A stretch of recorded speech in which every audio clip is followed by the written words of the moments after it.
We're really about trying to liberate those healers and innovators from the strictures of an economic and regulatory system. Doesn't make a whole lot of sense. There's too much money flowing to intermediaries, carriers, PBMs, and others, and not enough money being invested in actual care. Welcome to A&M Healthcare Industry Group's What's Your Moonshot podcast series, where leaders seek to solve big problems and transform healthcare. Join us for conversations to hear how their vision and bold moonshots are becoming reality. Welcome to A&M's What's Your Moonshot podcast series. I'm Craig Savage. I'm Managing Director and I lead the health plans and managed care practice within A&M's Health Industry Group. Today, I'm joined with our Senior Advisor and the 9th Secretary of the Veterans Affairs, Dr. David Shulkin.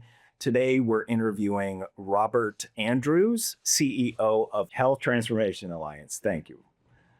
Well, Rob, it's always great to catch up with you and to hear what you're doing because you're always on the forefront of trying to change healthcare, make it better. You've been at it for a while. And so now that you're 11 years into this, where do you think healthcare needs to go? Everybody understands that we're at a point that the system just isn't working and that we need solutions. And yet we're not seeing fully developed solutions from Washington. So it might come from the private sector. And we're looking to see what you're working on now. We're working on liberation. What we think is right about the U.S. healthcare system is that it is well stocked with really brilliant, dedicated, committed men and women who deal with patients or with research or with creating technology.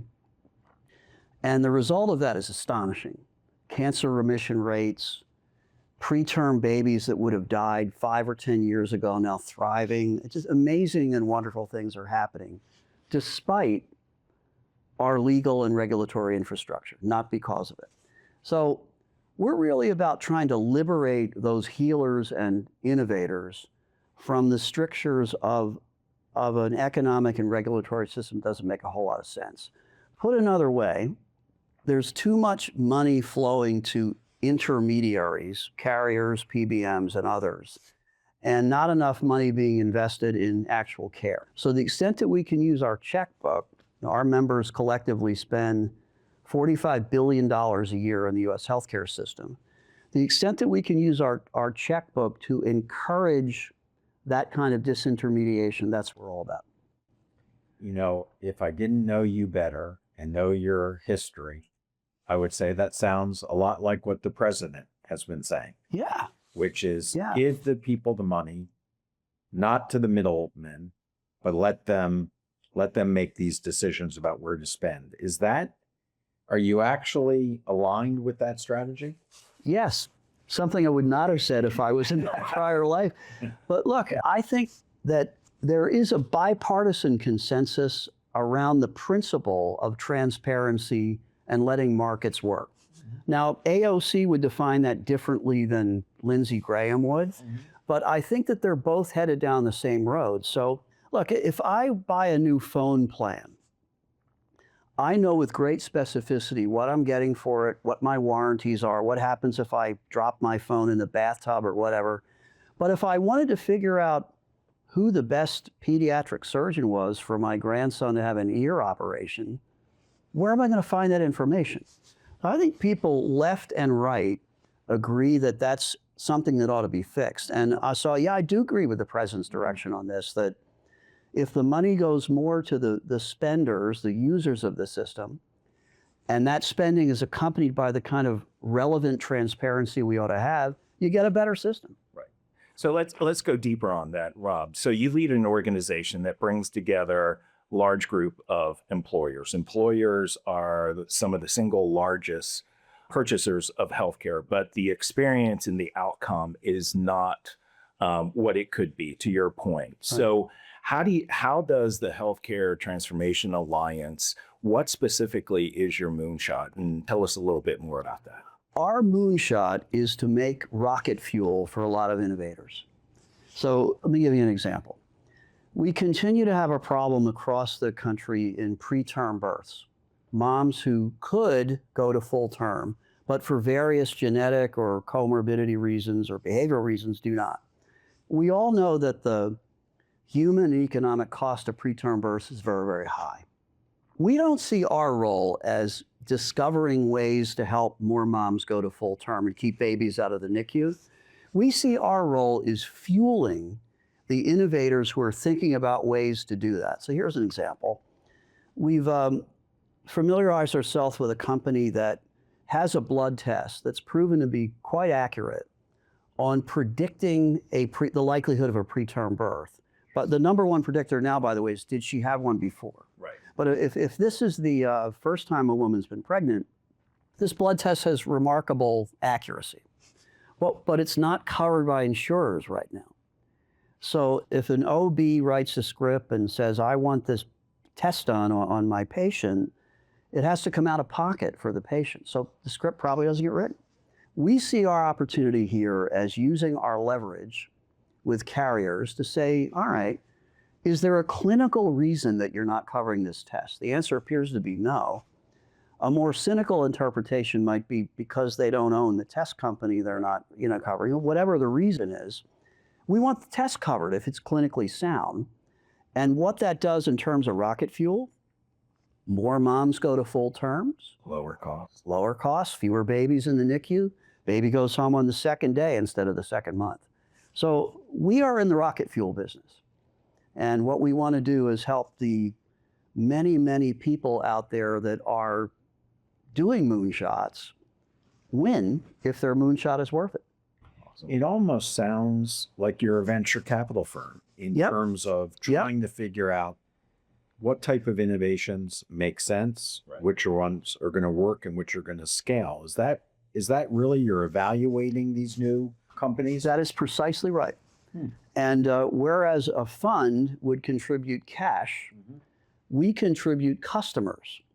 And that's the way we look at this, that we're always out in the market looking for innovators that have clinical soundness, that have a lot of promise in the way they deal with people.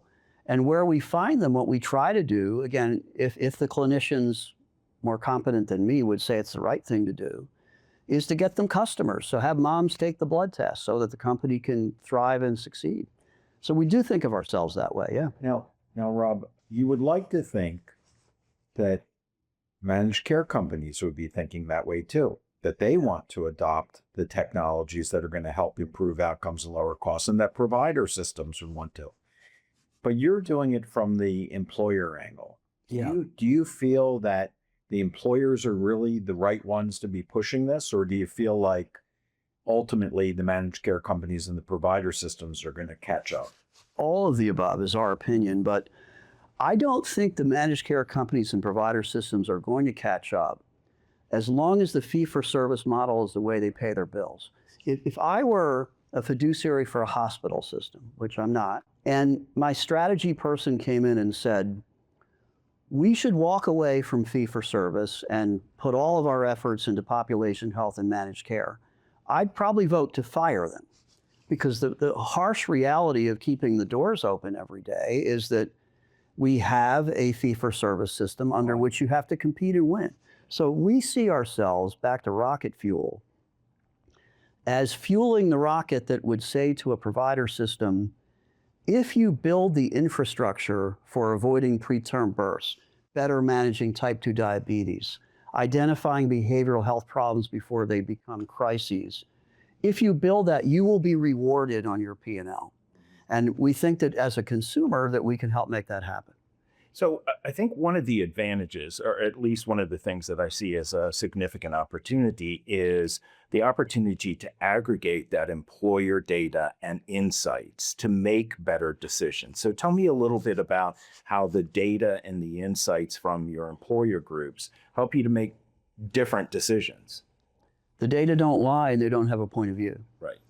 So if we're asking which OB practices on a risk-adjusted basis have the best track record of avoiding preterm birth, we don't have a dog in that fight. We're not saying we really hope it's Penn is the answer. We really hope it's Jefferson is the answer. We want the answer. And if we're able to reach that conclusion, we can then say to the member companies, well, these practices have a good track record for this. This looks like high value care for us, and these don't. Sometimes think that the single most powerful thing we could do to help fix U.S. healthcare would be to identify the bottom fifth of providers. Now, I want to be clear about this. First of all, you should have clinically sound definitions of what bottom means. I'm not competent to do that. David is. So if you're asking, the clinicians should really be establishing these standards. Second, I think you have to risk adjust. If the hospital is in the poorest section of the city or a rural area, you have to risk adjust to the kind of patients they're seeing. But if you use clinically valid criteria, and if you risk adjust, I think we ought to say, you really ought to stay away from these providers because they're not really high value. The purpose of that, by the way, is not to say, let's put a scarlet letter on Dr. R's robe. Right. It's really to say, let's give him an incentive to improve so everybody, that's like Lake Wobegon, all the children are above average, that we want to create a situation where every provider has the chance to climb the ladder and get better. And continue to raise the bar on quality. A rising tide lifts all boats. That's the way you want that to happen. Does this mean that ultimately you believe that we're going to have high performance networks of providers? We're going to stratify our providers into how they are performing? I do believe that will ultimately happen, but I have a kind of iconoclastic view that may surprise you of how it will happen. I don't think it's because the big bukas will change their behavior. I don't think it is because the big provider systems will get out ahead of that. I think our daughters, David, the generation from which they come, is used to doing everything they do at their convenience with a fully transparent price under terms that they want when they want it. Healthcare is exactly the opposite of that. And I think as that generation becomes parents and CEOs and partners in law firms and all the rest, I think that what happens is they demand that outcome. And the carrier or the provider system or the PBM that doesn't do that loses. So I think ultimately, again, if you're buying a new phone plan and you can learn everything there is to know about the phone plan and its merits and demerits, you're going to insist on the same thing with your surgeon or the same thing about the medicine the doctor just wrote for you. So I think that the generation that has never known anything but the online world is going to insist that healthcare make that change. So networks is one element of the business model for your employer groups. The other part is direct contracting. So what lessons learned have you, what are the things that have worked? What are the things that haven't worked with respect to direct contracting? And what I would say is unique networks. What does work is a realistic expectation that everybody in the ecosystem needs to earn a living. So there really is no direct contracting per se. What really changes is the TPA has a lesser role, but it still adjudicates the claims and pays them and makes a lot less money because of it, okay? It also means that for the provider system, yeah, the gross price might be lower, but the margin needs to be higher. If they're getting the same margin out of direct contract than they would through the allowed amount, why should they do it? Right. And then, of course, for the employer and the employee, you want a lower cost. But I think these numbers work. The magic number seems to be 15%. Where there is direct contracting, very often the allowed amount paid is about 15% less than what it is today. The margin for the provider system is higher than it is today, because the share going to the intermediary shrinks. Right.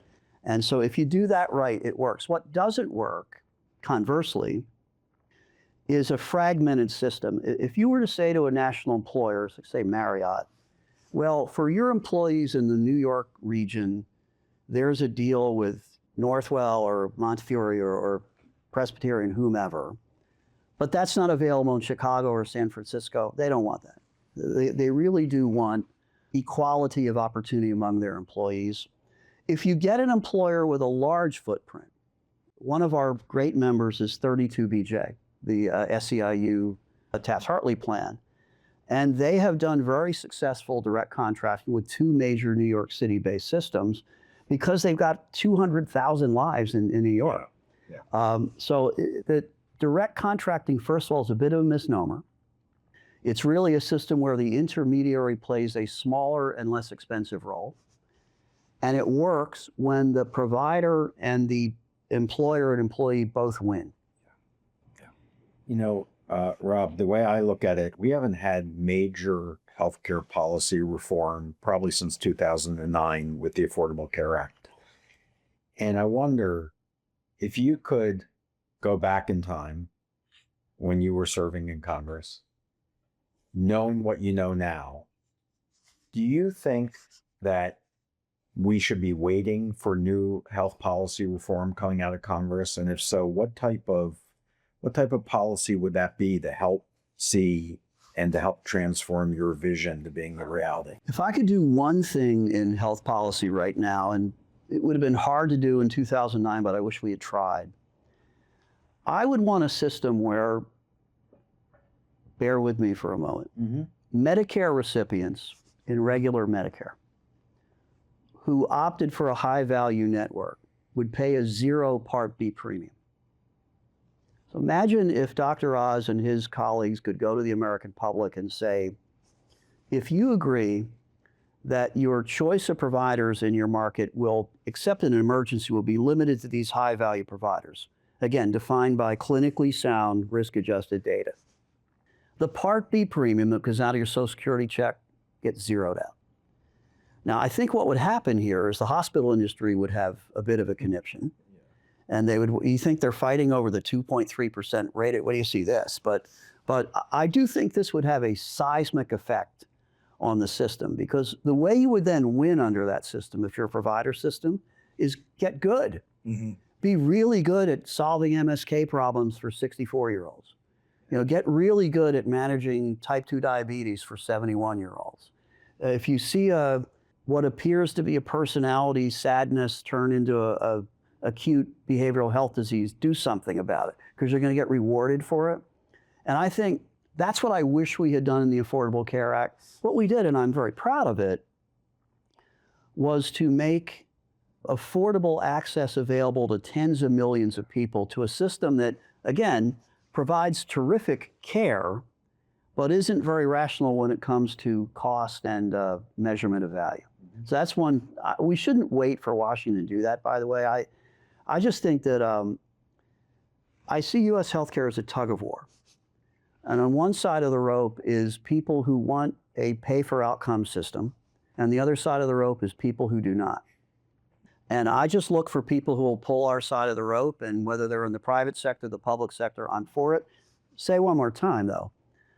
I'm very sympathetic to the provider systems who say, well, that's nice, but 94% of our revenue comes from fee-for-service.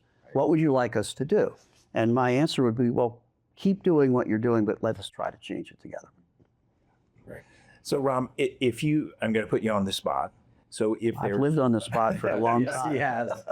So if there's one thing that would really advance the Healthcare Transformation Alliance in your personal moonshot, what would that be? What's that one big bet that would really transform the healthcare environment?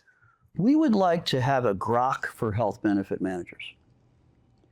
And I just don't, you can ask Grok any question you want about healthcare today, and he or she will give you a very interesting answer.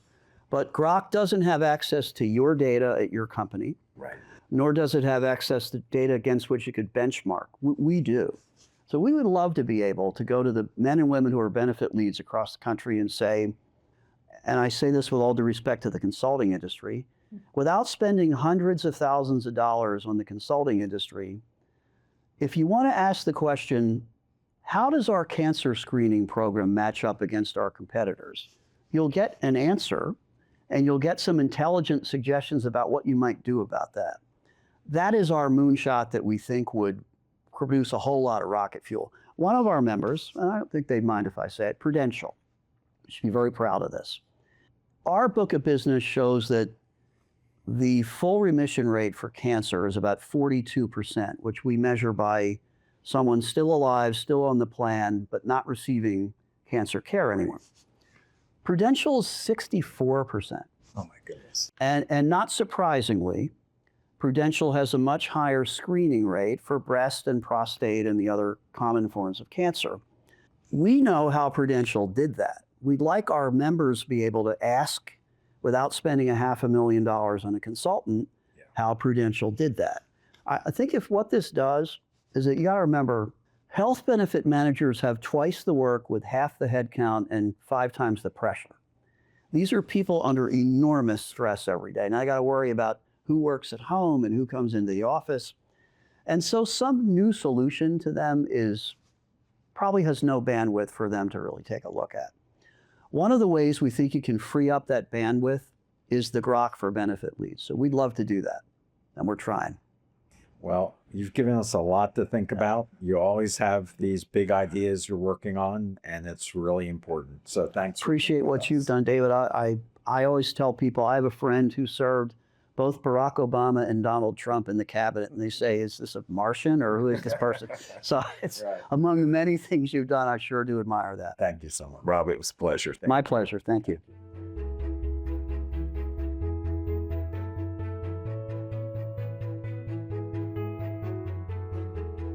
Alvarez and Marcel. Leadership, action, results.